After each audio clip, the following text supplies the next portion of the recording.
Dear students, I am Abdul Rahman, biology teacher, CHMHSS.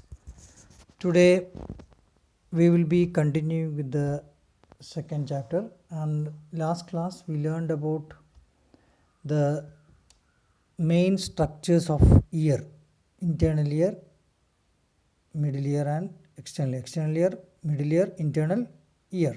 Okay, and we learned the different parts as well. I told you to learn it well.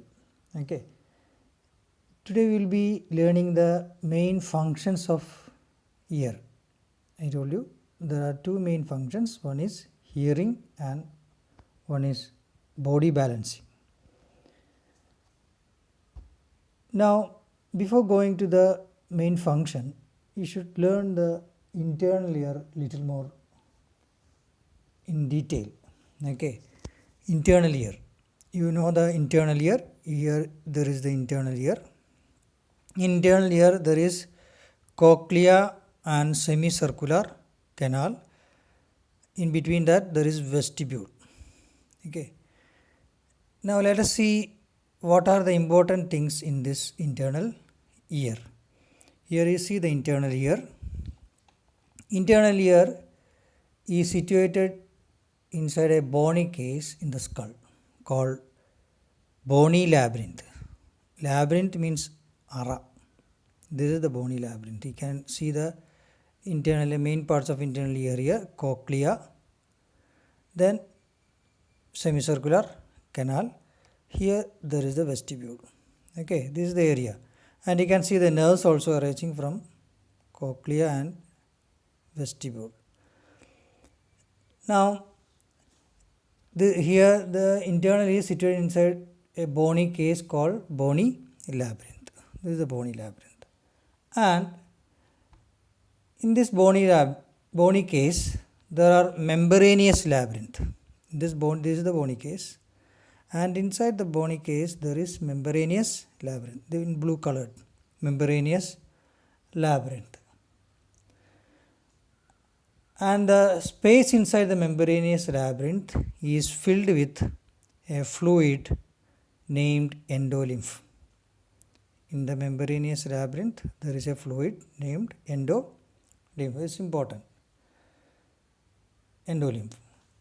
And the space between the membranous labyrinth and bony labyrinth. The bony labyrinth, you can see the space between membranous labyrinth and bony labyrinth. Blue colored membranous, and outer part you can see a fluid named perilymph.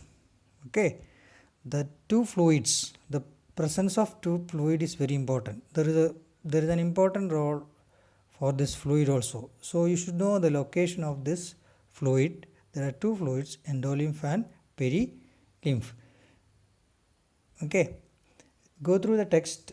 In page 32, there is a particular box given regarding these two fluids. You read more well and you watch once again this. You will be able to understand it well. Okay. The perilymph and endolymph. Position of perilymph and endolymph. Where is the endolymph? Endolymph is a fluid inside the membranous labyrinth. Okay, and perilymph, the space between the membranous and bony labyrinth. Membranous and bony labyrinth is filled with perilymph. Okay, and the main role of hearing and balancing is done by internal ear. That is why we have gone through the details of internal ear. Now let us see this is the paragraph given in the textbook. Go through that, and then you will be able to understand about internal ear well. Now let us see the function of ear. That is, I told you it is mainly hearing. One of the function is hearing. Let us see how do we hear. In case of hearing, sound waves enter through the ear canal. The sound waves is First of all, it comes through pinna, then it enters in the ear canal. From ear canal, it reaches the tympanum. Once it reaches tympanum, tympanum vibrates. The vibration of tympanum carried by ear ossicles. We learned ear ossicles earlier, malleus, incus and stapes, 3 bones. And the vibration goes to the internal ear. In internal ear, there is a part named oval window. Oval window vibrates and the vibration will be carried to cochlea. The fluid in the cochlea vibrates. Once the fluid vibrates, there are hair cells in the cochlea. In the walls of cochlea, inner part of cochlea, there is hair cells. This hair cells vibrates and impulse will be generated. The impulse will be carried by auditory nerve to cerebrum. Then we hear the sound. Now see in the cochlea, here this is the way. Once again I'll tell you, the sound wave will be carried by pinna, direct the pinna to auditory canal. Auditory canal carries to tympanum. When tympanum vibrates, ear ossicles, you can see the ear ossicles, malleus, incus, stapes. Ear ossicle vibrates, then the vibration will be carried to from stapes to oval window, then it reaches the cochlea. Cochlea, inside the cochlea there is endolymph. The endolymph vibrates. Once the endolymph vibrates, the sensory cells or hair cells or the receptors in the cochlea vibrates and impulse will be generated. This impulse will be carried by the nerve called auditory nerve. Auditory nerve, the one is attached with cochlea. It will be carried to cerebrum and we hear the sound. Now see the cochlea, uncoiled cochlea. Okay, here it is coiled, and when we uncoil it, when you open it, you can see the cochlea in this way. Okay, you can see the position of oval window here in this diagram. Eardrum is there, tympanum is there. When the tympanum vibrates, ear ossicles vibrates. Here these are the ear ossicles, malleus, incus and stapes. Then attached with that oval window. This is in cochlea in open position. Okay, in cochlea there is upper chamber, middle chamber and lower chamber. Okay, and here there are hair cells in this area. And one more information, the basilar membrane and sensory hair cells together constitute organ of Corti. Inside this there is a space named organ of Corti. There is the basilar membrane here inside the cochlea, and there are hair cells. There is fluid also. I told you the way how sound waves vibrates tympanum. Then the vibration will be carried by ear ossicles. Ear ossicles vibrates oval window. Oval window, after the vibration of oval window, the fluid inside the cochlea vibrates and there are hair cells in the walls of this membrane, and this will generate impulse, and the impulse will be carried by auditory nerve to cerebrum and we hear the sound. You have to complete a flow chart, sound waves, pinna, then you have to complete that blank of euron. You go through the text and you will be able to complete how do we hear. Okay, you can do it after this. So I will show you in speedway. Sound waves enter through pinna, then it reaches auditory canal, then it vibrates tympanum. Tympanum vibrates ear ossicles. Ear ossicles forward the vibration to oval window.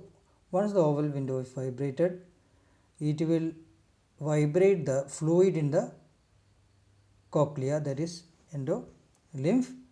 Then the hair cells, there are the receptors will vibrate and impulses are generated. The impulses carried to auditory nerve to cerebrum and we hear the sound, sense of hearing. This is the way how we hear. Now let us see the next function, that is balancing, body balancing. How the body balancing is done by ear. Here also the main role is internal ear. Internal ear we saw in case of hearing it is cochlea. In case of balancing it is semicircular canal and vestibule. Here is the semicircular canal. Then this is the vestibule. The base part of semicircular canal is known as vestibule. And you can see the inside that there are hair cells. Inside the vestibule there are hair cells or sensory cells or receptors. Now let us see how balancing is maintained. When we move head, movement of head, any kind of movement of head, normally we won't move the head unnecessarily. Okay. When we are walking or when we are doing activities, there will be slight movement in the head. The movement of head creates movement of endolymph present inside the vestibule and semicircular canal. I told you here I told you there is fluid in the cochlea and semicircular canal. Okay. When we move our head, the movement of endolymph, there is endolymph present inside the chambers of semicircular canal and vestibule. This movement of endolymph present in the vestibule and semicircular canal. Once we move the head, then it leads to the movement of sensory hair cells. There are sensory hair cells. I have shown you. These are the sensory hair cells present inside the semicircular canal and vestibule. Movement of sensory hair cells. Then it leads to the generation of impulse.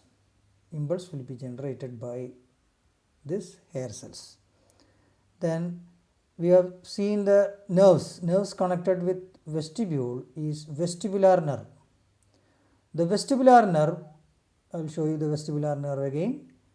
Here there is the vestibular nerve. These are the vestibular nerve. The vestibular nerve carries impulse to cerebellum. Why cerebellum? Cerebellum is the part which maintains or coordinate with muscular or muscles in maintaining balance. So impulse is going to cerebellum, not to cerebrum. From vestibular nerve it goes to cerebellum. Then cerebellum coordinate with muscles and maintain the body balance. Now the main role of ear is when the movement of head, the movement of endolymph in the semicircular canal and vestibule, then it leads to the movement of hair cells present in this area, then generation of impulse, then nerve, vestibular nerve, in hearing auditory nerve, in balancing vestibular nerve. You should be able to differentiate. There may be question based on that. Then the impulse will reach cerebellum, not cerebrum, hearing cerebrum, balancing cerebellum. Okay, there will be pair questions. Pairing questions will be there. Hearing always cerebrum, balancing cerebellum, nerve, hearing auditory nerve, then balancing vestibular nerve. Okay, this is the way how balancing is done by ear. Then we learned hearing and balancing. Okay, try to draw this diagram also. Then you have to make a flow chart showing hearing and balancing. Compare hearing and balancing, the way. Role of endolymph in balancing and role of endolymph in hearing. Okay. Then we will go to the next topic. Then before that you should take the assignment. Prepare a flowchart showing hearing and prepare a flowchart showing body balancing. Then parts of internal ear which help in body balancing. Write about that. Impulse generation in body balance. How the impulse are generated in body balance. This assignments you should write it in the notebook. Then we will go to the next part of this area, sense organs. Another is detection of taste. How do we know the taste?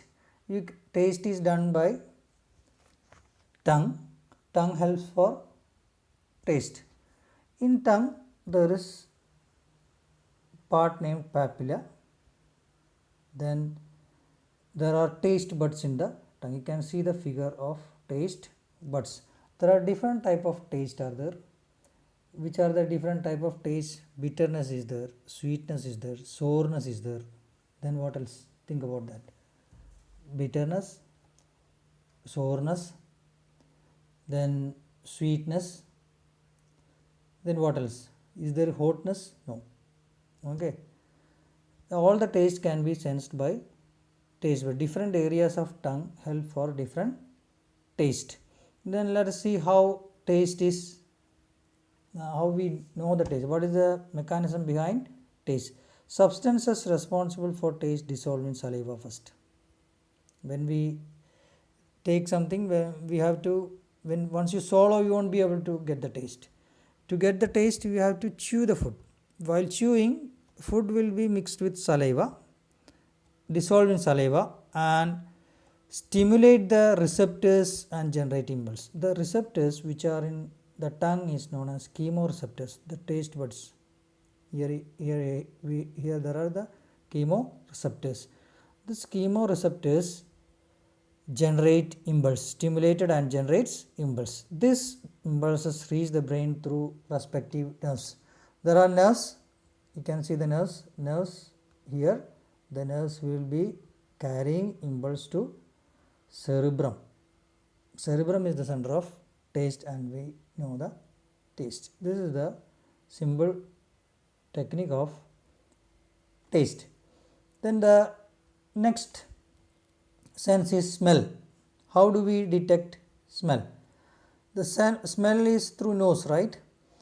In the nostril, there are olfactory receptors. We call it as the smell receptors as olfactory receptors. Okay, you can see the figure here inside the nostril there is olfactory receptor. Then it is in the nasal cavity. Then there is olfactory nerve connected with receptors, olfactory nerve. Let us see how we get the smell. You can see the highlighted part of olfactory receptors and nerve. Olfactory receptors, nerve. These are the receptors here.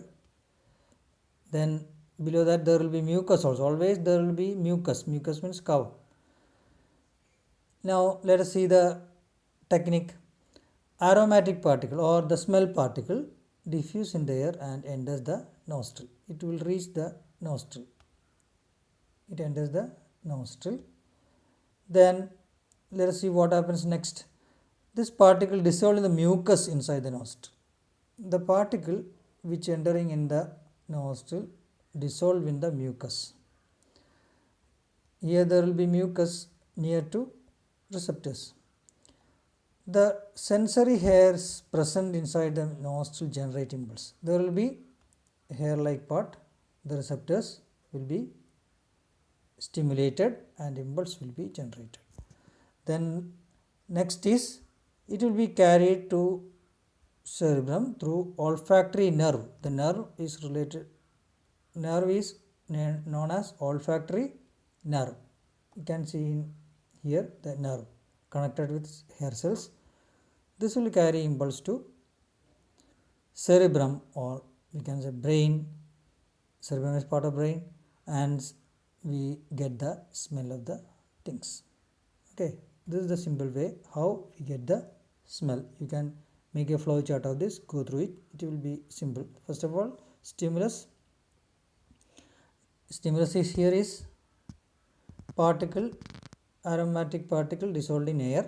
It enters the nostril, it reaches the mixed with or dissolve in mucus, and it will reach the hair cells or receptors. It will stimulate the receptor, then impulse will be generated. The impulse goes to cerebrum through nerve. The concerned nerve is olfactory nerve, and we get the smell. Then next important part is skin, the sense through skin. Skin is the largest sense organ in our body. All over the body you can see skin. Through skin we can have 5 type of sense.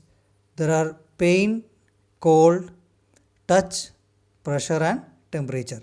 You should know the different type of receptors are there in skin. You should be able to identify by seeing the figure. Go through the figure and understand the figure. There may be in exam by showing the pain receptor, you may should ask to identify what is this, write the function. Okay, cold receptor, pain receptor, this is a pain receptor, then cold receptor, then we have touch receptor, pressure receptor, then temperature receptor, hot and cold. Cold is there, hotness is there, different receptors. Here these receptors also, just I will give you one example for how does it works. When we touch, suppose you touch on the skin, the receptors will be activated, stimulated, then impulse will be generated here, then it will carried by nerve to cerebrum, then we know the sense of touch.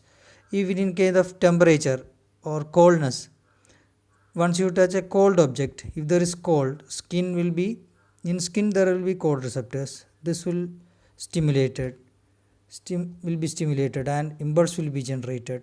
This impulse will be carried by nerves connected with it, and it reaches cerebrum, we know the coldness. Thus all the pain receptors, same thing. Okay, try to make flow chart showing pain receptor, pain, sense of cold, sense of touch, sense of pressure, sense of temperature. Okay, make a flow chart, same way. Only difference stimulus, but others are same. Now the last part, there are various receptors in various organisms, other organisms. In our textbook we have to learn about organisms like planaria, housefly, shark, and snake. You can see in the figure. Planaria, main sense organ. This is the main point we need to learn. Like human beings, other organisms also are having sense organs. In simple organism like planaria, having a sense organ named eye spot in the body to detect light. Function is to detect, to sense the light. Then in housefly, there is a sense organ named ommatidia. This is for vision, compound eye. Okay, it is functioning as eye, ommatidia. You should remember the name, the function also, vision. Then in shark is having eye. Other than eye, there is a sense organ named lateral line.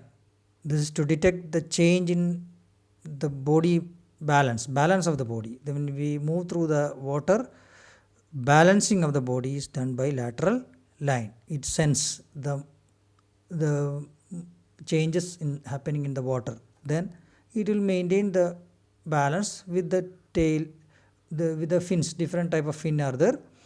With the fin, they detect they change the balance. Detection is done by lateral line. Then in snake, There is eye, but there is a special organ named Jacobson's organ. Jacobson's organ, and this is to detect smell. Here it is in the tongue part. Okay, you go through the figure and understand it. These are the different type of or receptors in various organisms. Now we will wind up. Before winding, assignment: sense of taste, sense of smell, flow chart. Make flow chart showing sense of taste, sense of smell. Then prepare table showing different type of sense through skin. Thus we end this chapter. You have to complete the last part. Let us assess. In the textbook page number 37 and 38 there are some questions given. You have to complete that. By this we end this second chapter. To next class we will continue with the third chapter. In Victor's channel they continuing the third chapter. Okay, anyway, learn it well. We will continue the next chapter in the next class. Okay, learn it well. Make flow chart related to all. Draw the diagram also. Skin diagram also you have to draw. Receptors in the skin. Okay, draw a diagram showing receptors in the skin. Okay, we will wind up.